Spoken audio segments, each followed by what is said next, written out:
Tania Gonçalves, bonjour. Vous êtes gérante active chez Duby Transatlantique Gestion. Tania, quelles sont vos perspectives pour l'année boursière 2022?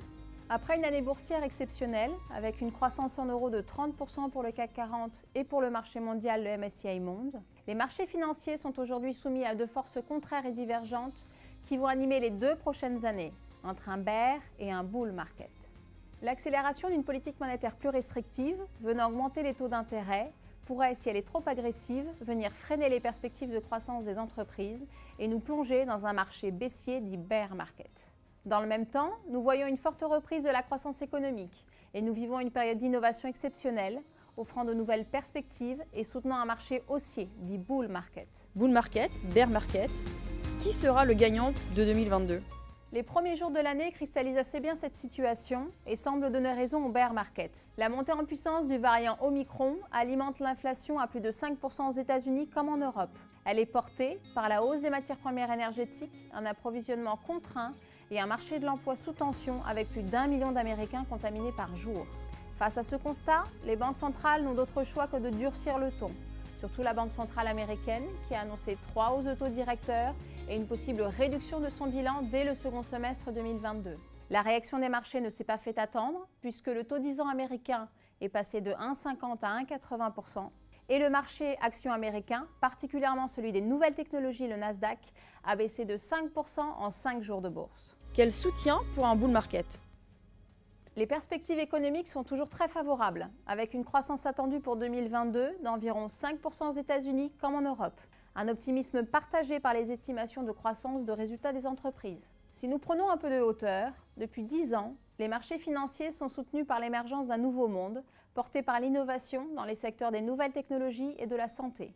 2 secteurs créateurs de richesse et de croissance économique.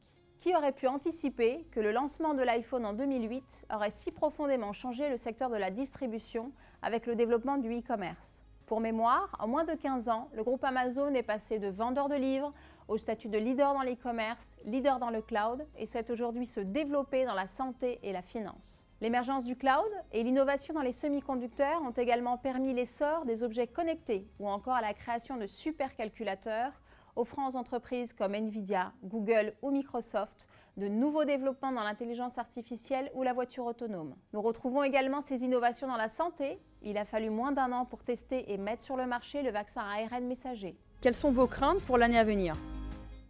La progression du Covid, bien sûr, avec l'émergence de nouveaux variants et l'efficacité partielle des vaccins devant ces mutations. Et son corollaire, qui sont les conséquences sur la reprise économique, l'inflation et les décisions des banques centrales. La Chine, avec la montée en puissance de l'autoritarisme chinois, les tensions avec Taïwan, le ralentissement de la croissance économique et les pressions sur le secteur de l'immobilier qui représente tout de même 25% du PIB chinois. Les tensions géopolitiques aux portes de l'Europe entre l'Ukraine, la Russie et les membres de l'OTAN. Enfin, des questions liées à la forte hausse du dollar et ses conséquences sur le chiffre d'affaires des sociétés américaines exportatrices.